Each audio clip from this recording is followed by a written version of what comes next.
Alright, butale vunyo ku dance pyramid ya kwetu linga bulijjo. Tuba tusanze kera tukomyewo tugobebwa ntogo tugiye tubeke ebyamakulu betukutuusaako ku dance pyramid ya the political hub analysis kwe tutava kwe tubeera akadde konna era nga mu mbeera eyo n'olwaleero tukomyewo n'omukugu waffe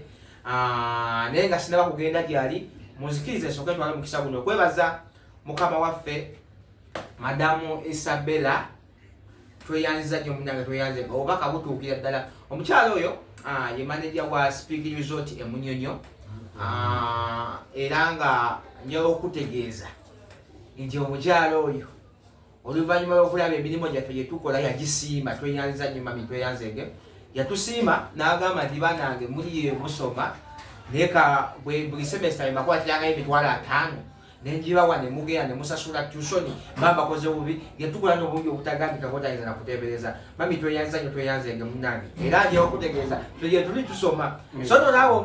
omulabi wa program eno osobola okubeera ng'oli eyo n'ogamba nti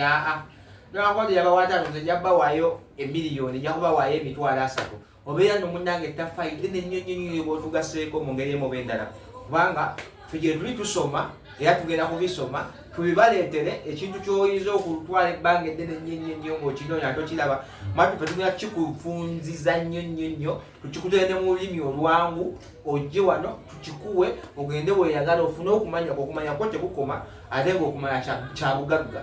so ffe twewaayo okubikunoonyeza tubikuleetere wano tubikuwe mu mbeera tutambuze obulamu aye naffe tubaako era nebitweyongerako mu ngeri emu oba endala tweyanzege madamu Isabella mu mbeera eyo njagala okwebaza nnyo Speaking Resort Hotel e Munyonyo tamanyiiwo otuuka e Munyonyo ku lawundi oweta bw'obeera ovudde esangiza no Makindye oweta odda ku kkono n'ogenda ku Speaking Resort e Munyonyo ne weeyagala munnange nno bakusuza bw'ogendayo waliyo ebisulo ebirungi ebiyitirivu biri ebyebbeeyi ebyalakizale ebyalakizale biri eyo biri ekifumu osula naawe n'ogenda ku macyango n'owuyanga tosuze mu Uganda n'ogenda ku macanga okufuluma bwoti okwera ku bantu abaddugavu bw'ofuluma bwoti okwera ku bantu abaddugavu noga kozi nadde mu Uganda naye ng'eyamala atudde mu ndogero kugira abazungu be bajjuddemu ye Speaking Resort Munyonyo gye twogerako mwana atufuna akadde ogenda osituleeko ku bbeeyi nange gye nsobola obulungi nje bbeeyi y'omuntu wa bulijjo genda osituleyo Munyonyo twalayo omukyala agambe nti kakati bannaye naddeko mu ggulu naye gebadde amwadde wali eri ku Speaking Resort e Munyonyo mwatu ebisulo byabwe birungi biyitirivu Speaking Resort e Munyonyo bakuwa balina emmere ey'ebika byonna bufe ez'enjawulo balina emmere eyaffe eŋŋanda etooke yudonose emmere enzungu n'eŋŋanda byonna byonna babirina mu ngeri ez'enjawulo so nomwana tufunayo akadde otukyayireko Speaking Resort e Munyonyo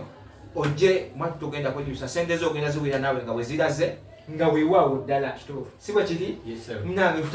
olunaku lwaliro bayinza nga sinaba kwanjulira mukulu ono jankwanjulire ebikulu oba betugenda okuyitamu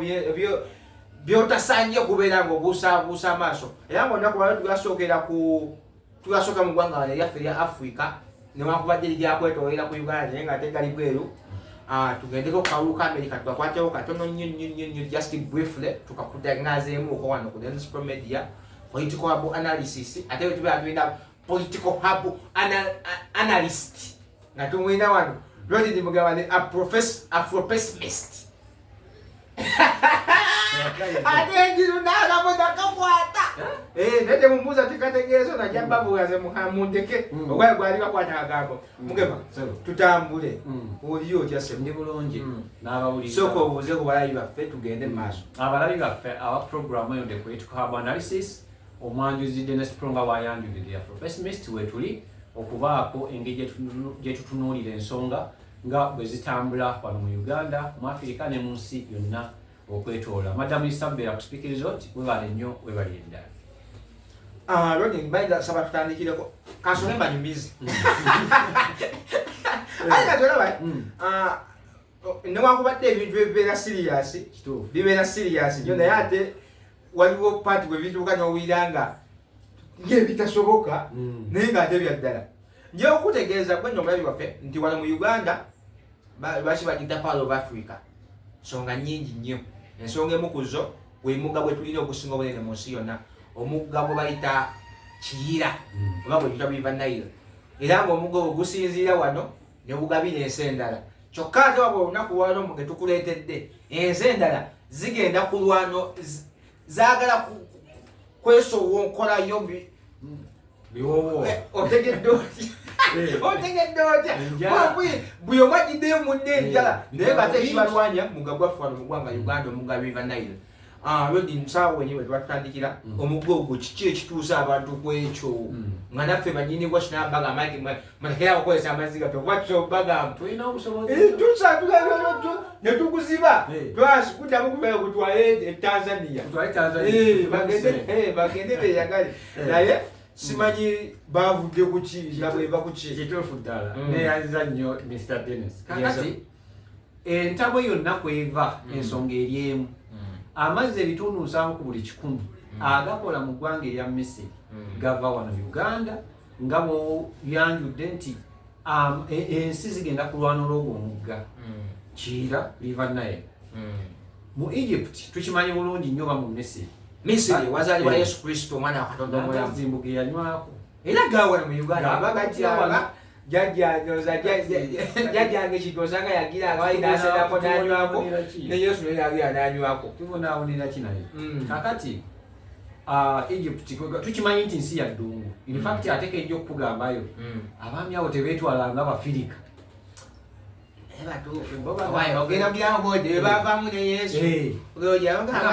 tubaleke enguudo zaabwe ensi yaabwe birala nnyo nabo benyininyini si baddugavu. Muhammad Salah tobalaba mazima. So balima naye nga ekitundu ekisinga ku Missiri kya ddungu.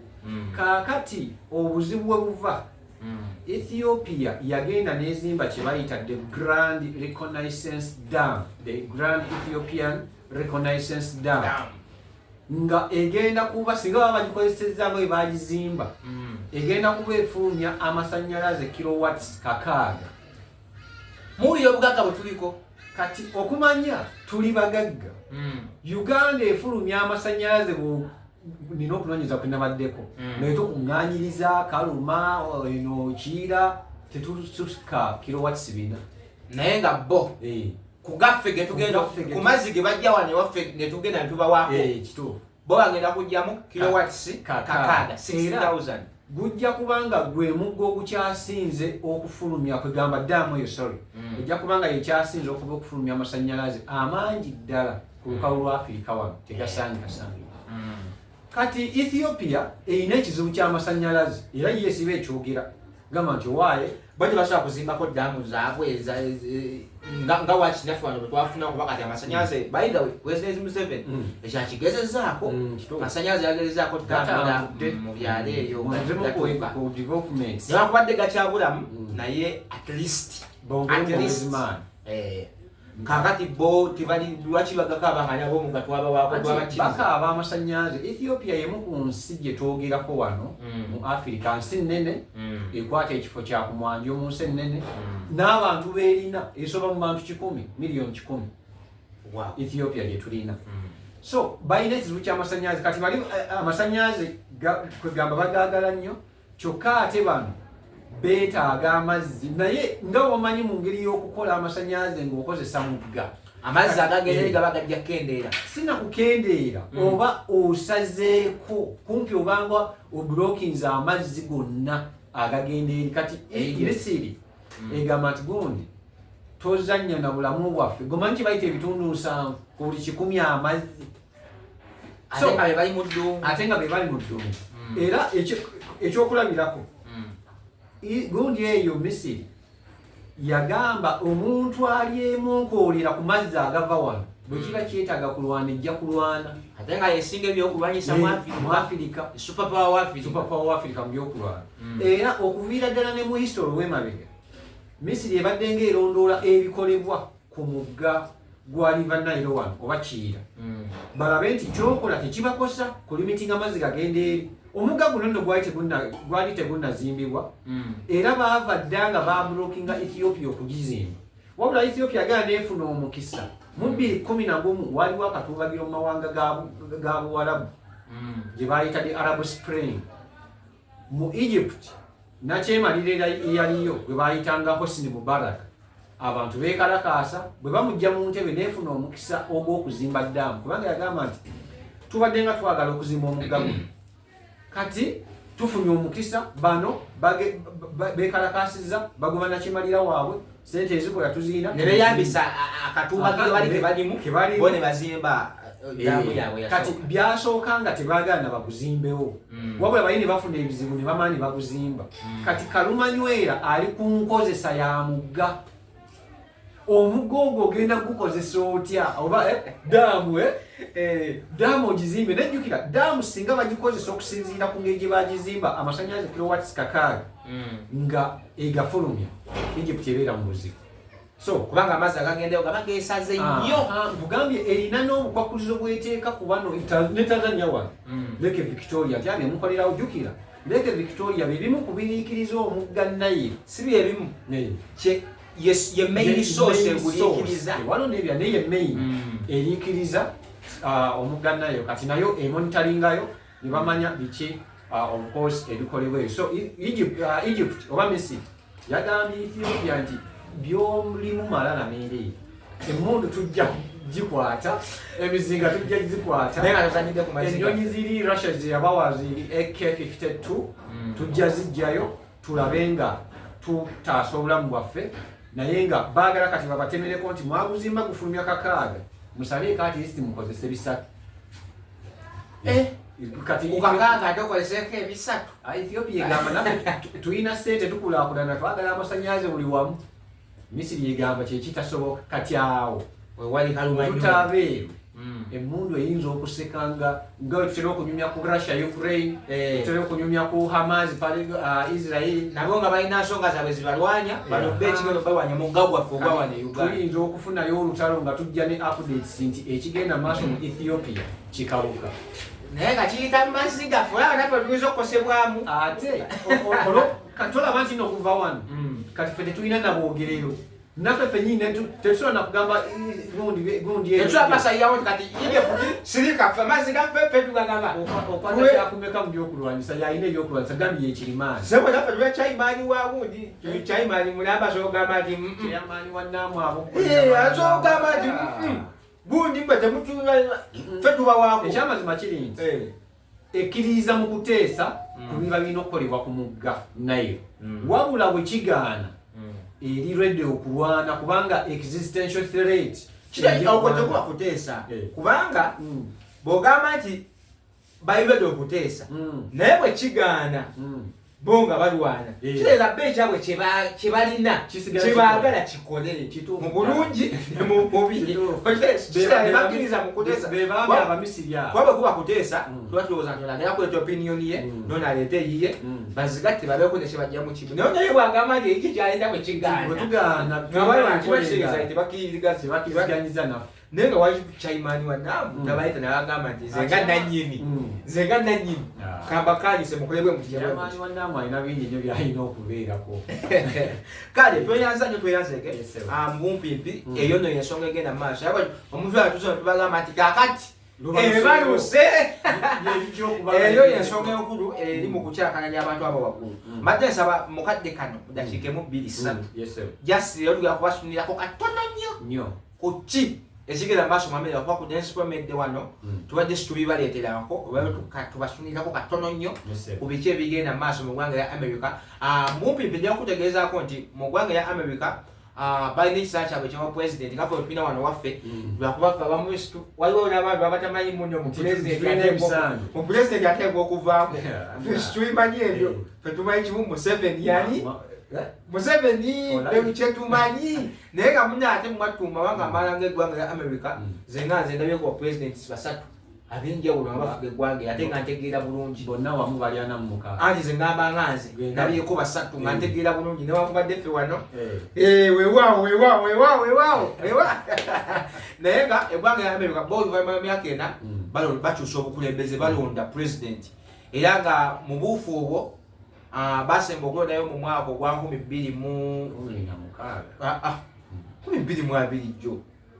2022 basemba okulonda 2026 Trump yayingirawo n'avaako mu 2020 kati 2024 tugenda kusumulula tusumulula essaawa yonna Joe Biden yabadde president aliko naye kati ssaawa zino tugenda kuddayo mu kalulu akabonna banne matugambe nti kakati ku mulundi guno twagala gundi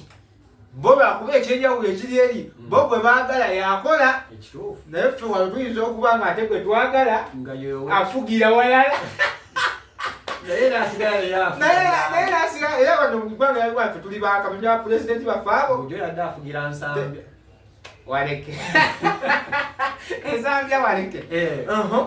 muna kati kiki ekigenda mu maaso akalulu kali kati ani awangula tulonda ddiye kosa kyalo tugenda mu box nedda ssebo mu bumpimpi ekyamazima kiri nti ennaku z'omwezi nga 5 omwezi ogwa 11 omwaka guno gwennyini the United States of America eggwanga ekyasinze okubeera ery'amaanyi mu nsi yonna kumpi mu buli kimu bagenda kukiira basalewo naye tugenza okutuuka olwaleero namukadde president Joe Biden Jr. Dr. Mulamba nno wa kibiina kya Democratic Party yalangirira n'agamba nti amaanyi takyalina bulungi yeerabira nnyo alina ekibadde ekyo ekyokwerabira bakanya ne bamuwa zi speech script okutuuka